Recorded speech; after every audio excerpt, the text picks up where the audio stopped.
Well, I think we are in 1 Kings 7, but I would not hold myself to that, to be sure.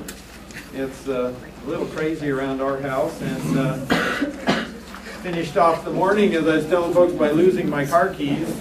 Actually lost them yesterday and didn't find it out till this morning. Went through every coat and everything I'd worn except for the one I wore yesterday that I didn't remember I wore yesterday.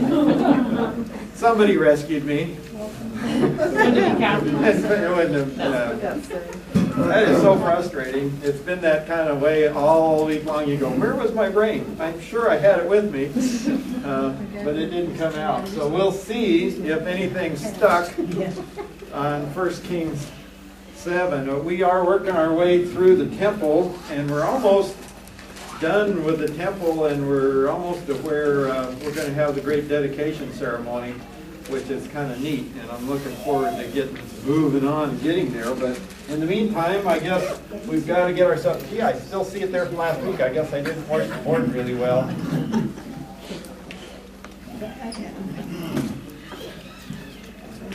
Should be getting a little familiar with this by now. Hopefully, there's our let's see, our wing guys. Whoop, I made that too big, didn't I? There's two of them. We've got, we're put the arc there in the middle, and then we got the wings, the boat propellers here, with these guys on each side. The arc with the poles to carry it on there.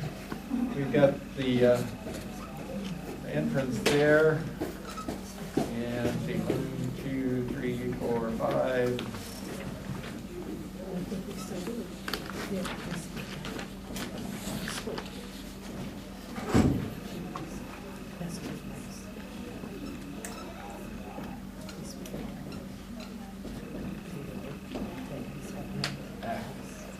Okay, here's our doors.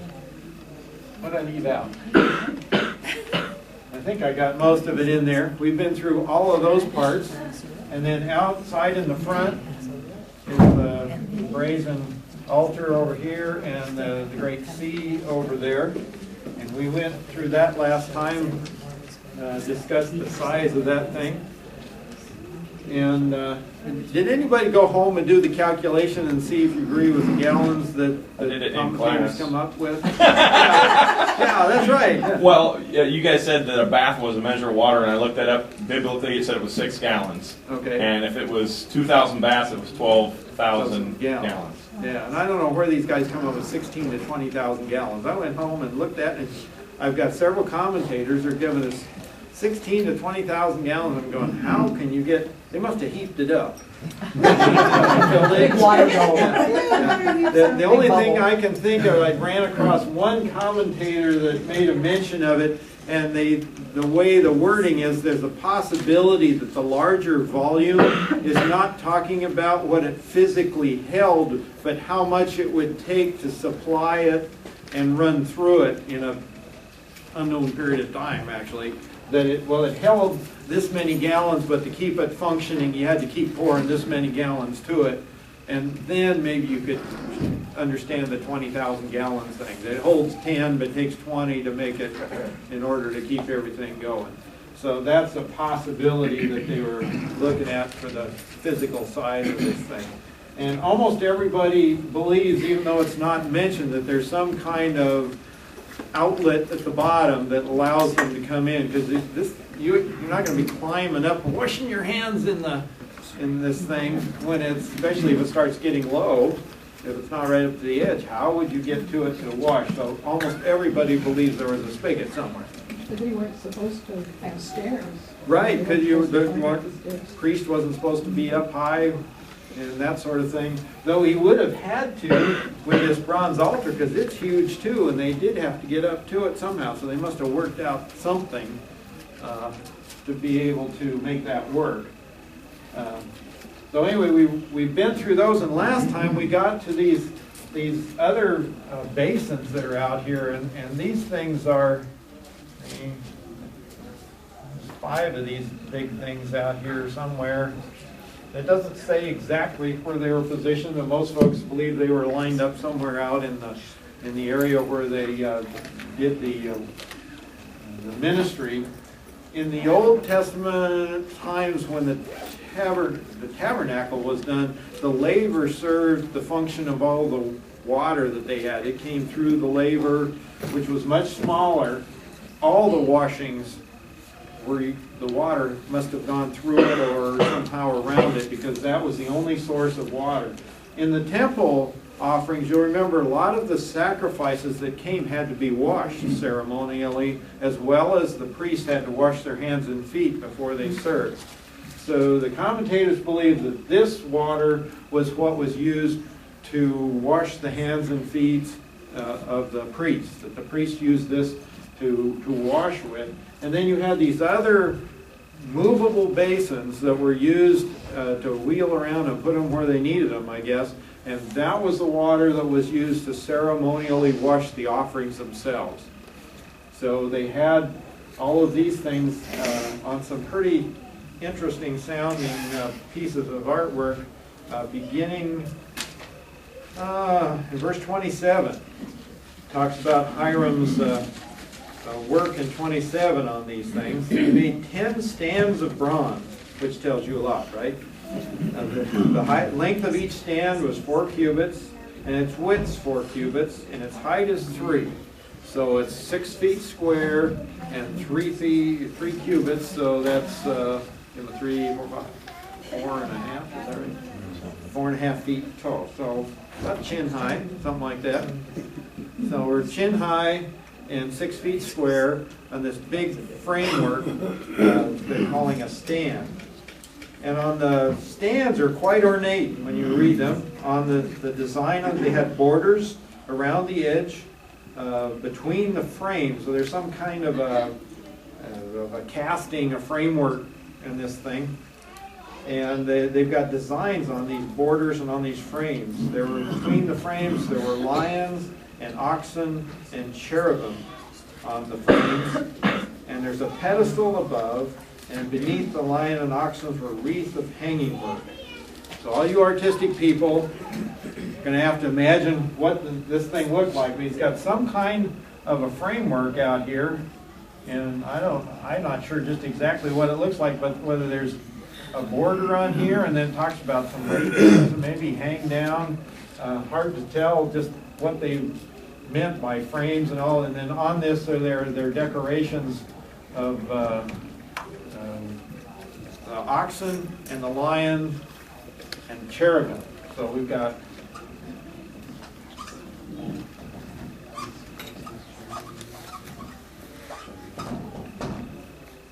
and those are important animals. Why? Why would you put those on there? What about the ox? Strength. Strength is part of it.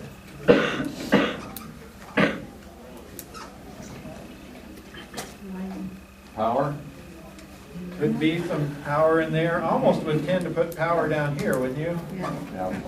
And the idea of king. Yeah. Lion of Judah is the king. What else was the oxen used for? Maybe Work. servitude, the work, Yeah. kind of built together. Okay, it could be work, possibly. Used for work. We used the oxen for another thing, especially related to here. Sacrifices. That's the sacrifice, isn't it? A lot of the sacrifices were the oxen as well. So, yeah, we've got the strength, hardworking, and sacrifice in that. We've got the symbol of the king here. And the cherubim, we've seen before, all over this facility. What are we looking at there? Anybody notice you run into cherubim as you're out walking around, see them here and there? Where do you find cherubim? In heaven. That's the only place, isn't it? The cherub. So this is talking about divinity and divine rule from that standpoint. So you're looking at something heavenly, something that speaks of God and His throne room is where you find the cherubs. So you got to start thinking heavenly. And so these things are all indicating what this is part of.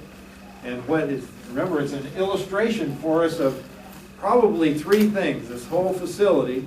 So these are connected with one or the other of those. One is, we are told that this is, if you will, Moses was told, when you put this thing together, you do it really, really carefully and follow all my directions to a T. He's told in Exodus, because they are reflections of things in heaven. So he said, you be really picky, because this reveals, it's a picture of what I want people to understand about me and about heaven. So we've got that one. Has there ever been an archaeological find with any of these? Only in the movies. Yeah. Yeah, the Raiders of the Lost Ark, and, there's a lot of those kind of things. So far, none of this, though, it's all speculative that the Jews really know where it is, and they'll get it someday. Forgive me, this is neither here nor there, but my first thought when you said this is a reflection of the way it is in heaven and you need to be exact about it, isn't that, he has also said that marriage Is a reflection. is a reflection of the way things are in heaven. So does that mean we need to be exact about it, you know? Yeah, he said, yeah, this Puts is it on a a whole other picture. level, doesn't it? Yeah, he says marriage is an illustration of my relationship with you. And so, yeah, so it's one of those things. So the second one is that we've seen in here over and over and over. This is a picture of Christ and his work. And even the future relationship we will have, I guess in a way, is looking forward. For God, of course, it's whether it's eternity past or future, to him it's all known.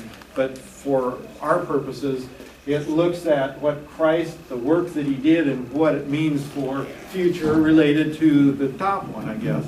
And we've seen that in the way these things are made, with the wooden structure in there that's covered with gold, the idea of his humanity and his divinity. They're in one, and yet they're not mingled, that they are separate, and they remain that way, just as you can't mix wood and gold, you can't alloy them. So we see that in some of these things. It was shown up really interestingly here in the bronze altar. Not so much in this one. It doesn't describe it in detail how this one's built, but if you go back to the original one, it's made out of acacia wood first, and then it's covered with bronze. And bronze seems to be two images. When you see things made of bronze, it is usually, one, it is solidity, it is solid, it's immovable, is the idea, and the other one is the idea of sacrifice. And the sacrifice that causes cleansing. So you've got on the altar out here where those sin offerings are offered. It's that place where sin is judged. And here where the daily cleansing, where sin is removed. It's a picture of 1 John 1:9, confess your sins daily, and they're removed, they're washed.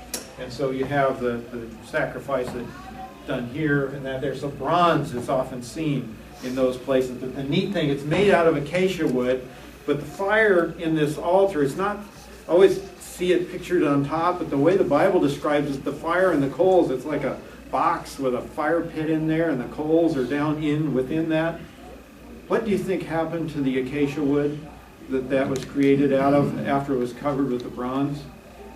After they've had fire after Well, it's fire? probably burned up, it's gone. It totally was sacrificed in the process of taking care of those offerings, and the humanity of Christ was hung on the cross and sacrificed there.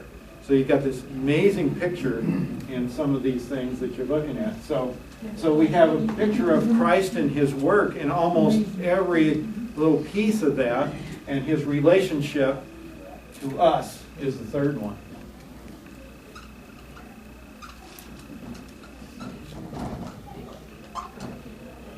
And you go, well, man, how do we fit in there? Well, the interesting thing is, in the tabernacle, of course, a lot of these walls and things were made out of fabrics. And the fabrics were made out of something interesting. You would think that if it's something that speaks of sacrifice outside of us, it's an animal skin, isn't it? Adam and Eve were covered with animal skins because the leaves didn't cut it. They couldn't go out and manufacture something and cover their uncleanness. God had a sacrifice of an animal, covered them with skins. And you see on the old part that covered this, there's the ram skins dyed red, which speaks of that sacrifice.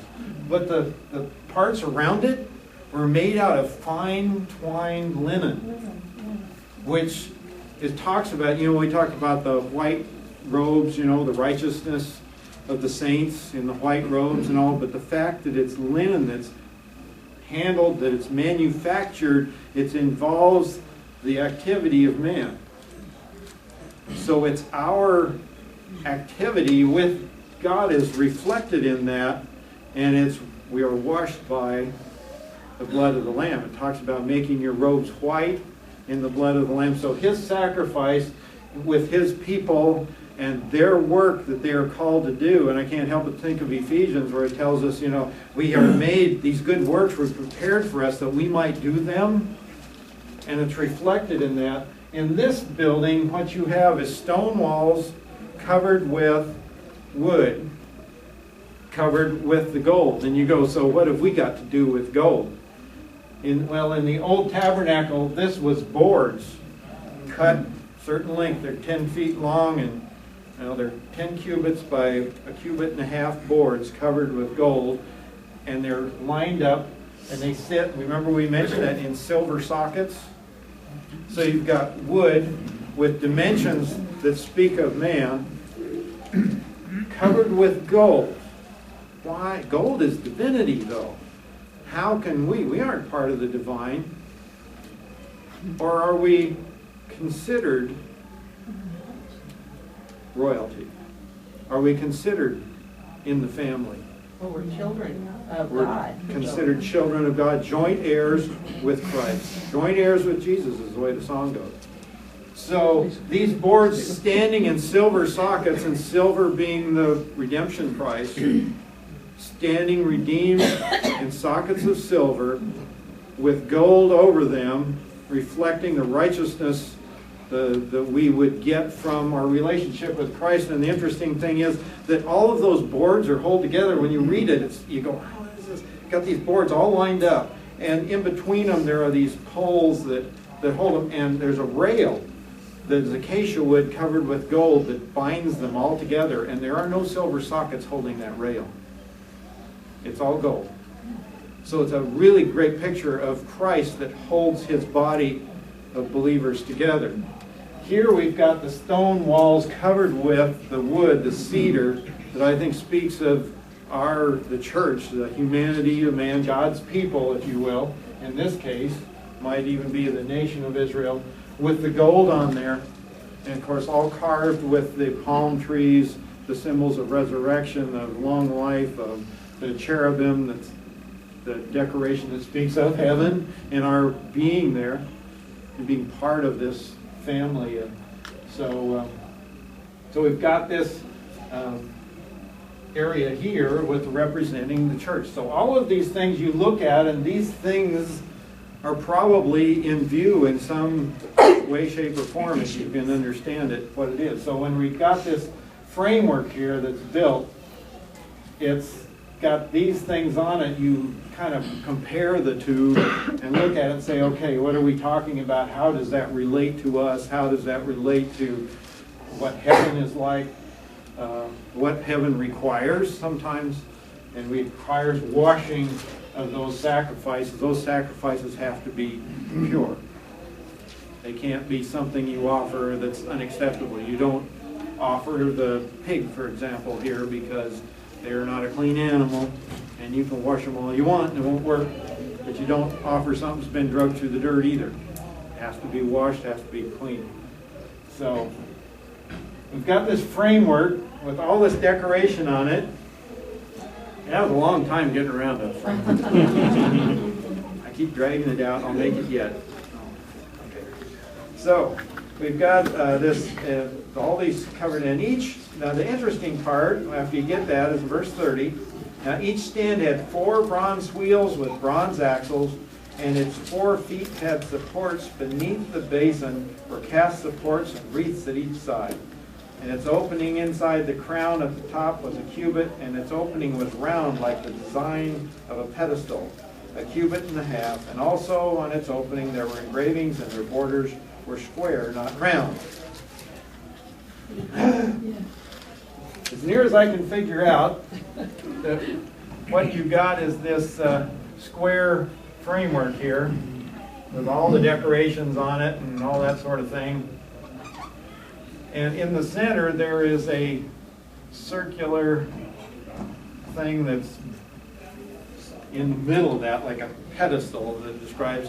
And if you think about it, if you're going to put something in there like this, you've got to have something that'll go around it there to hold it up. Think of your egg carton a little bit, or a rack where you would set a round ball in. It's gonna, you can't get the round peg in the square hole. You need a round hole for the round basin to sit in. So if you just think of something, some kind of a circular form on the top of this, then that's going to hold it, and then on the bottom, change colors on stuff here. On the bottom, we've got these wheels, and they are, whoops, does it say how size of them? No. Somewhere it does, doesn't it? Each stand had 4 bronze wheels. Doesn't tell us how big they are, does it? Cubit and a half. Cubit and a half, okay. So we've got these, Oh, yeah. there's some kind of legs, and you engineers will like this. It describes these wheels on here, 4 wheels on there. And the interesting thing that, and several of the commentators pointed out, it mentions that these wheels have, like here's your wheel and an axle across and a wheel there. For some reason, it's driving me crazy why that would be. These wheels are not, you would think they would bore a hole in this casting and thread the axle through the hole. But it's not like that. It's described as having a little saddle affair that sits on top of that axle. So you've got the axle right there and a little bearing saddle over the top, and the weight of the thing just sits on that. And it's really odd. Why? Everybody says, that's what it's saying. And you go, why? Why isn't it attached to those? Is it convenience of engineering? Does it have to do with what they could cast and what they couldn't? Why would you do it that way if there was not a special purpose behind it? But that framework sits on those axles and sits on the wheels, but doesn't penetrate, doesn't pierce through them.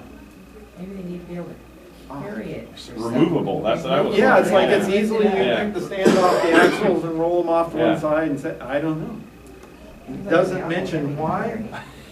Yeah, okay. But anyway, we can read on through that. The 4 wheels are underneath the borders, and the axles of the wheels were on the stand. And the height of a wheel was a cubit and a half. The workmanship of the wheels was like the workmanship of a chariot wheel. Their axles, rims, and their spokes and their hubs were all cast. Now there are 4 supports at the corners of each stand, and its support were part of the stand itself. And the top of the stand, there's circular form, half a cubit high. And on top of the stand, and its stays and its borders were part of it. So I'm not sure if this thing sat down, almost makes it sound like this actually is up and elevated above somehow and held up with supports. So actually my thing here would be, like here's the top with a border, and would actually sit up something like that maybe, where it holds that thing, the little pedestal up on top. Really makes a big difference, I'm sure.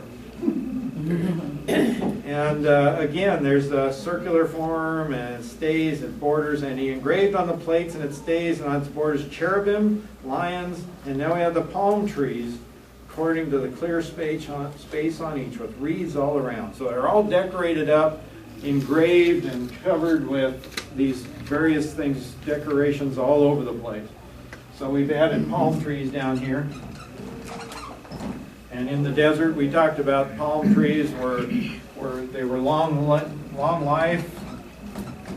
And of course, if you're in the desert seeing palm trees, you know There's water. there's water, there's life, so apparently these things came to be associated with prosperity and long life and some of those kind of things. So we've got the palm trees carved on there, which we see in other parts. Ron, Yes, what is that meant to hold again? it's gonna hold a 300-gallon pot, which is our next thing they'll get to. Oh, I didn't know. I was looking Yeah, at it. we I keep couldn't going even see here. it. Okay. So we got those 10s, and he made 10 stands like this. All of them had one casting, one measure, one form. So that thing's all one piece. It's not bolted together. This whole framework thing is all cast one piece, and maybe that's why we got the axle thing like this, is that it's all cast in one piece, and then you just set it on the axle. Maybe it's easier to take the water out of it. Yeah. Maybe they have to pour the water out of it. There's got to be something that one of these days I'll stumble across if you find it. But Ron, it also says that it was engraved on every space Every available. clear space had engraving or decoration Well, of some did kind. Hiram do all this by himself, or did he have? I'm sure he had a whole bunch of Necessity. helpers, yeah. Yeah, I'm sure he was the master guy in charge, but he would have had to have lots and lots of people. And to cast this stuff, they said, I was reading about the size of, they know their foundries and all, they would have had to have multiple ovens, if you will, multiple forges going all at one time to be able to handle the volume of material in some of these castings. They just didn't have the technology to have like our steel mills with these great big huge pots and you pour the whole thing out. So they had a whole big long line of them and they had to have them all timed together. So everything was molten, ready to go, and then you pierce the container, you know, where they're melting this stuff, and have it all run down channels and into the place all in one shot at one time. These guys had to be good. That's what they would do, is pierce the, was a clay It pot? was probably a clay or something, because what And else they would would, you and hold it was a in? one-time deal, they Yeah. stabbed it and then they threw that thing away when they You were know, done? they could throw it away or they had to Reseal it. repatch it. I don't know how that worked. Yeah, it'd be fascinating to know the technology they had and how those ovens, how did they get enough heat in there, get enough air in there? Man, bunch of slaves out there with a fan. Can you just see that? They'd be drawing straws in the morning to see who was running the billows.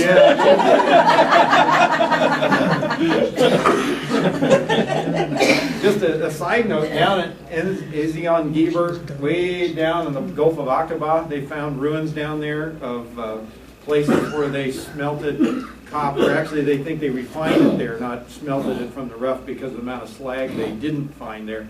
They were built with this funnel-shaped thing into the prevailing wind. And the technology was when on a really good windy day, they could pull this air in and run it through their furnaces, and they charged them that way. So it's pretty slick. I don't know about down on the river in the Jordan where they get that kind of wind. So the next thing then, after he had the stands, he made 10 basins of bronze, and one basin held 40 baths. There's your math. 4 times 6 is 24, 240 to 300 gallons, somewhere in there. So, each basin was 4 cubits. So again, same size as the stand. And on each of the 10 stands was one basin. And he set the stands 5 on the right side of the house and 5 on the left side of the house. And he set the sea of metal to the right side of the house eastward towards the south. So here we go. The big ones out here, these are on either side somewhere, set out there. And each one of those, somewhere around 250 to 300 gallon tanks full of water on wheels that they could move if they needed to move them somewhere, I guess.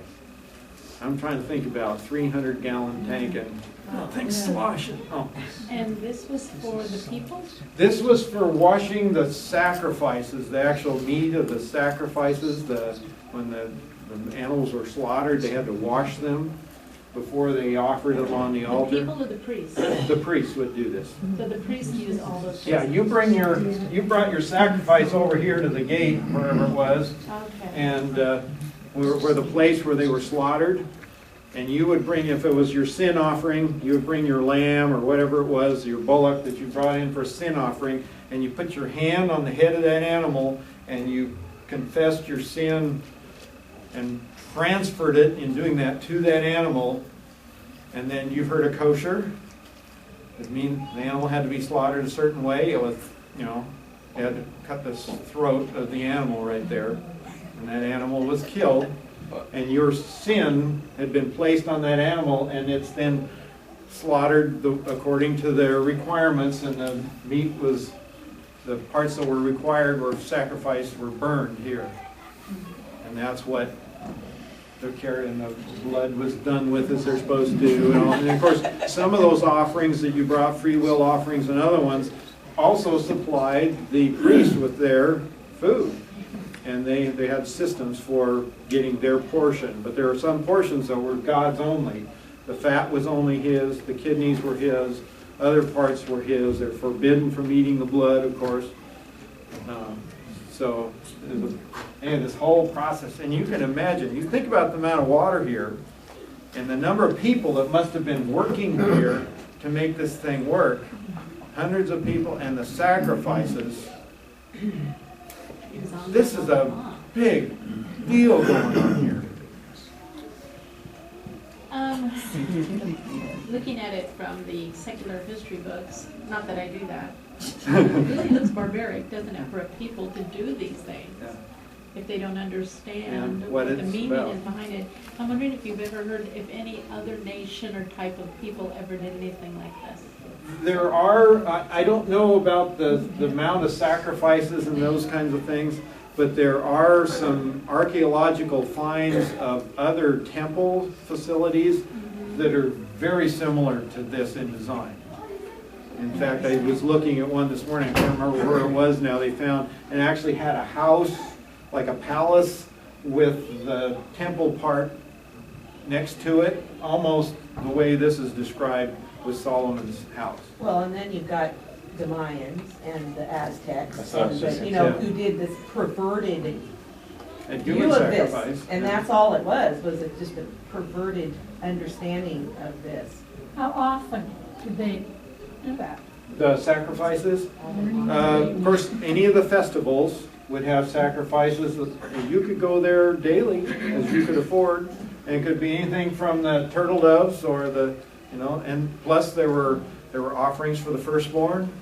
There were offerings required for festivals. There's sin offerings that when you discover sin that needs to be confessed, you would truck down here. And of course, once a year you had the great celebration, the big feast, and that's when the one sacrifice is made, that the blood is placed here. Wasn't there also a morning and evening sacrifice? Morning and evening sacrifices, and there's grain offerings, there's oil offerings, there's a whole bunch of, you go through all of Exodus and Leviticus talks about all these offerings. Just that in itself should make people stop and think about what Christ did for us, because who wants to have to worry about, it's like, okay, I've done my sacrifice, but then I've walked away, and the sin's still there. You'd be in constant worry if you understood sin, if you understood. Yeah, it's only covered. Well, it was. It's covered, it's covered, Covered then, it's covered. covered, It's just yeah. covered, it's never removed. And that's what Right. Hebrews says, the blood of bulls and goats could never remove Right. it from you. It was only covered. And they saw the picture there was of this heavenly reality and this work, but somehow the Sadducees and Pharisees made an art out of doing the doing and walking away. Okay, I've done my duty, I've done this, I'm perfect now. And they missed the heart of it that says it requires this. Go ahead. I don't know who, I saw him. Does he do it? No? When they confessed their sins, was it with the priest, right, one-on-one, do you think? And was it, I'm not out loud? I suspect it was out loud, and that's probably where the Catholic idea of the Yeah, confessional that's comes what- from. yeah. Because the priest would have been there as your mediator, if Right. you will. So they handled, you come and make your confession and you bring your animal, and then they were your mediator. They did the sacrifice for you and all that sort of thing. So that's probably the Yeah. source of it. And I can't imagine having a line of 100 people behind you and saying everything out loud with them hearing you, So I would think it'd be one-on-one. I don't know.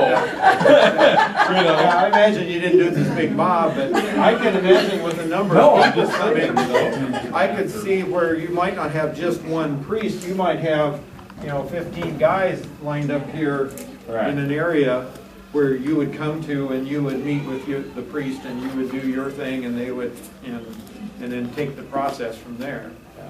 Yeah. Would it be unfair to equate that water? Christ said that he's washing us by the washing of the water of the Word. I mean, I know that's a New Testament concept, but in one sense, could that be a foreshadowing of the Word of God? I'm noticing how it's surrounded with it, integral in everything they do, that this is the overwhelming presence of the Word of God in abundance. Yeah, it sure seems that all those things are picturing those concepts, and of course it's right in. It's a teaching tool, so it would be the same as whether they're reading it, the law to them, or picturing it in front of them. You would think that concept would be there, and that it need.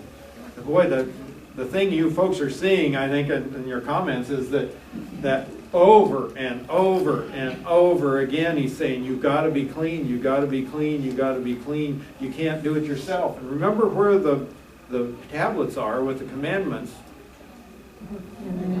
They're in there.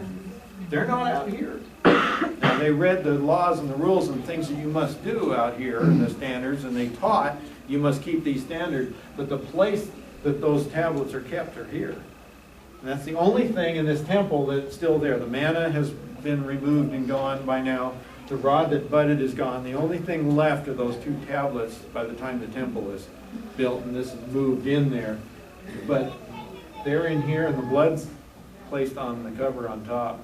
They're covered with the mercy seat, which tells you the only way they'll get taken care of and met the demands. There's only one person that will do that, and the blood of Christ is what fulfills. He says, I fulfilled that law, and there's the picture of it right there. He's the only one. There's something else I've always wondered. How did they make those animals docile enough? Yeah. You know, that must have been, I'm sure they had a way of handling them and all that sort of thing, but you think about it, it was just a massive, gory slaughterhouse here. It They really might have was. raised those as pets to keep them perfect and not let them out with the others. Some did. In fact, the Passover lamb was to be kept like one of the family. Yeah. It was part of the requirement to help them to realize But it. to kill them, yeah. And not all the animal sacrifices were burnt offerings, right? Right, there was grain sacrifice. No, but if it was an animal, were they all burnt after that? Most of them had a piece of it at least, if not the entire thing. You know, a lot of them, the meat went to support the priests, and right, we're talking yeah. lots and lots of people, because there was rotations. By this time, you know, we talked about Well, that they the were those little out things, weren't they?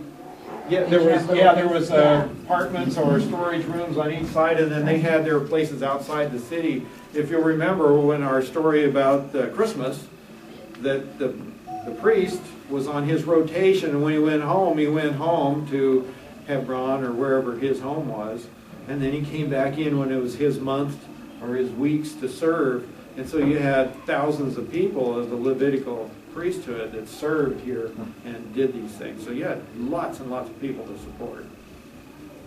But at the same time, you think about the sacrifice when all the people came, that blood had to go somewhere, and they said the brook Kidron would run red with the blood of the sacrifices. Sometimes the king offered 1,000 sacrifices in one day. Yeah, can you imagine? It's just mind-boggling. So you can see how they would be using these, and you can imagine the people with buckets on their shoulders filling these things, packing water through there and water going everywhere. And you know, you can see where those things, when you read about Christ when he came, you know, and they had all water, he says, I am the water of life and everything, and there's all this water going all over the place, you know. All those images, things should just click for them, because they'd had it before them and before them and before them and before them, and somehow they just got callous to it, where they didn't see it.